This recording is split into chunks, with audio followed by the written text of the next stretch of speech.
Hi everyone, welcome back. For some reason, people thought that this was a joke. Well, today we're going to show you that I ain't joking.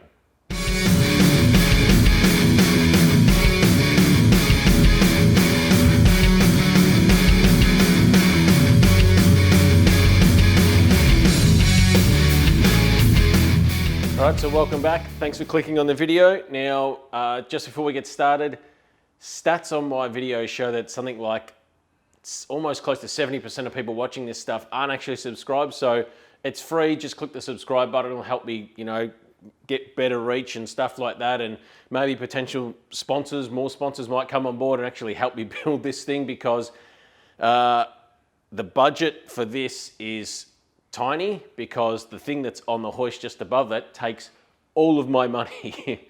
It's very hard to keep a rotary powered race car running, so they're very expensive, so sort of tight budget on this thing. So if we can attract more people to watch and maybe some people to help out in some parts, it would be absolutely massive. So yeah, subscribe if you could, that would be great, and share it with other people like you always do. So thanks for watching everyone that does. But yeah, let's get into this. So this is the mythical 2K Barra. This is the LPG gas engine, or gassy as people call them these days on some of the groups.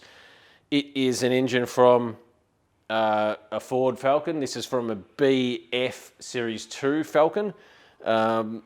These engines come out in normal, naturally aspirated petrol form. They come out in this LPG, gas LPG form. They come out in turbo form, of course, which is what they were well famous for. And then in the later Model FGs, there's also a direct injected sort of LPG as well. So this engine, I believe, is, I think it's around 10, I think it's either 10.3 to 1 comp or 10.5 to 1 comp or something like that. I'm not a complete Barra nerd, but I don't have the stats here, so it's around that. The early BAs are around, I think, 10.7, and these are about 10.3 or something like that. So, on ethanol, you can cram a heap of boost into it. I don't know if I'm going to run ethanol, but we'll see how we go. But yeah, this is the engine. It's a very high kilometer gas engine.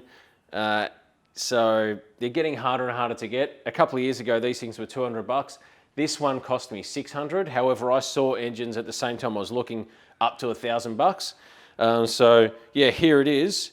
And I've already taken the valve cover off. So let's take a bit of a look inside. All right, well, here it is in all its glory. As some people call it, the Ford 4-litre 2J.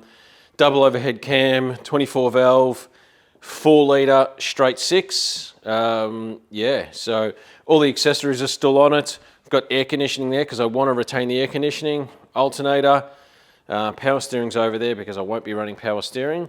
Here's our cams. What you'll notice straight off about the LPG engines is that they're very clean and there's not a lot of carbon here.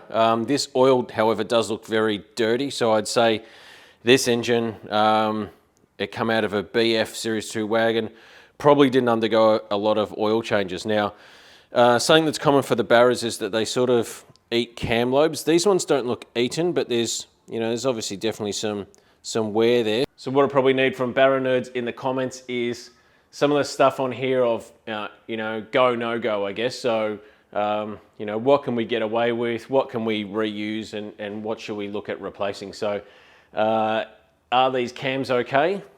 I don't know.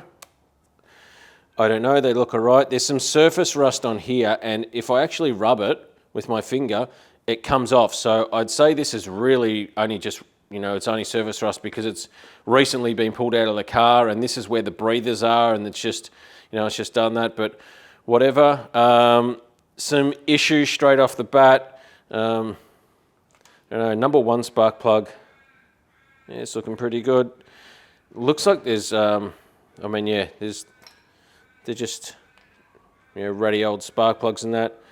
But the issue is number 4. Yep.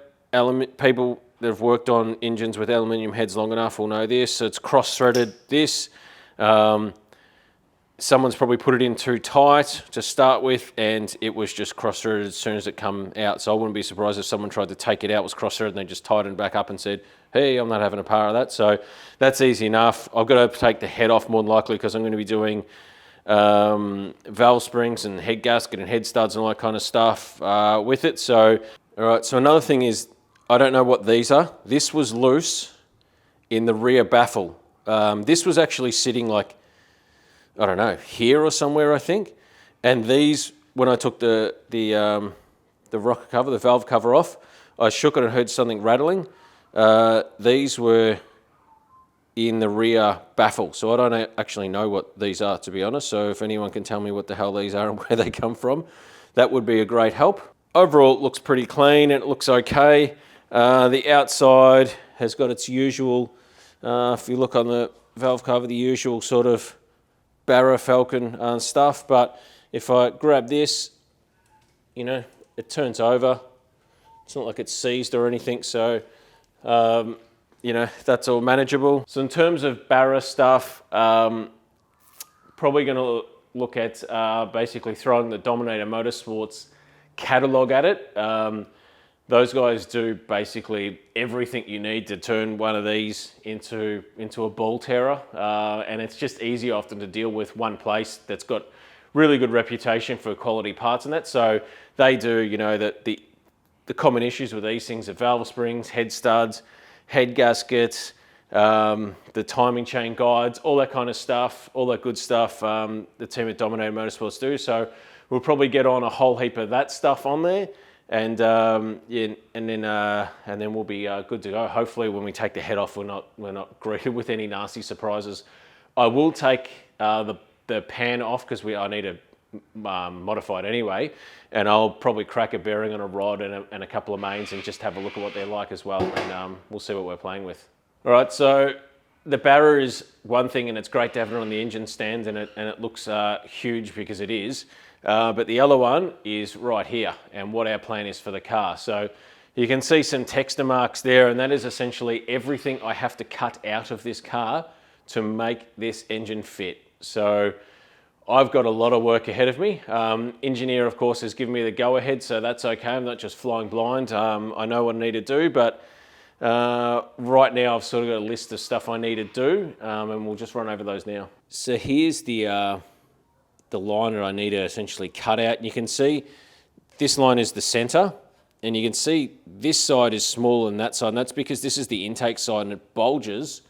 If you just come back here and look at it from the rear, you can see the exhaust manifold's tucked really closely here, and the intake completely bulges out. And we're probably going to run with the Dominator Motorsports forward-facing plenum as well, so we still need all that space for the lower runners. So first off, what I have to do here is take a million photos for the engineer.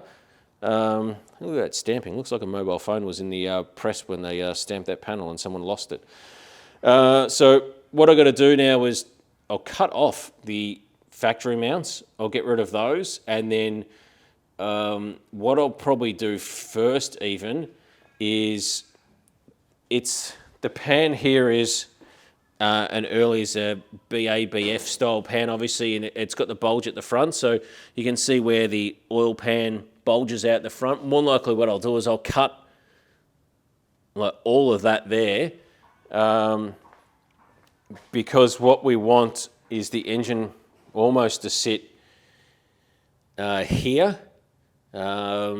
Yeah, and I think if I can make the front of the pan sit just here, and maybe section out some of this cross member, we should be good to go. So one of the other pieces of the puzzle is that sitting right there. That is a ZF transmission from an FG, natural aspirated FG. That's thanks to Maculec Industries. I picked that up the other week. Also, while I was there, I picked up one of his flywheel or flex plate bolt non-undurers. Basically, it's a plate that you put it on the plate, you put your flex plate bolts on, ARP 12.1s, then you put another retaining plate over the top, lock them on, and that means the bolts actually can never come undone, which is a major problem with these Barras. So absolutely cheap insurance there, so picked one of those up as well. But yeah, this is an FG gearbox, so this is what I guess poses my next biggest quandary with the build. So the last consideration I have is ECU essentially. I've done the numbers, and if I look at PCM Tech, a factory FG turbo ECU, I need turbo for boost control and I need FG because of the transmission. A cam Barra unit as well to go along with it. And that PCM Tech software setup is about $1,600. Also need to buy the cable because I don't have the cable at the moment. So probably looking at around $2,800 all up to almost sort of probably close to $3,000 once I buy the cable and everything. So overall, roughly about $3,000. If I look at Haltech with a wideband controller is about $3,100 for an Elite 2500. So really, they're almost line astern in terms of cost. Now, the reason why I'm probably looking maybe closer to Haltech at the moment and leaning towards there is because if I have a problem with that FG gearbox, then I need to get another FG gearbox. Otherwise, you know, having an FG ECU and I put a BF2 trans on the back of it, it just won't work properly, and I have to do some pretty custom stuff to make it work, which I'm not keen on doing. So if I get the Haltech, it's pretty basic. You click a drop down, change the gearbox, bang, and you're done sort of thing. So probably more used to the Haltech software as well. And if I run a Haltech Dash in the future, Haltech to Haltech's probably going to communicate flawlessly no matter what sort of thing. So I think that's where I am with the ECU stuff at the moment. I'm going to park the electronic stuff to later, but what's important now is getting this big rig in that hole, which means plenty of measuring and cutting. I'll have to order the tough mounts today, which they do a universal kit, so I'll be able to bolt that on and actually bolt the engine in there. So yeah, I think that just about does that for where we're at. RX7 stuff, just so people know, we're waiting on an SFI component to suit a new bell housing design because I want to upgrade that from my manky standard bell housing to an SFI bell housing. So waiting on some parts to come from the Caribbean actually. So that's not going to be here for about another month at least. Also waiting on a transmission component from Hughes because they were selling a transmission that was a bit broken, and locally ProTrans are waiting on that component so they can rebuild the transmission for me too. So you won't see any RX7 content for probably about a month at least, maybe even 6 weeks. So that means 6 weeks, bang, we got on the Barra, get it in there, and yeah, hopefully start making it look really good. Really motivated now on this because engineer finally got back to us, so we're ready to go. And I was starting to get a bit stale with so much body repair work. I just wanted something different to do to take my mind off it. So this is it. So time to go, time to get working. And next time you'll see this car, it'll have a massive hole in the firewall. So thanks for watching for now. And yeah, don't forget, hit that subscribe button and like and all that nonsense and that. And I'll see you next time.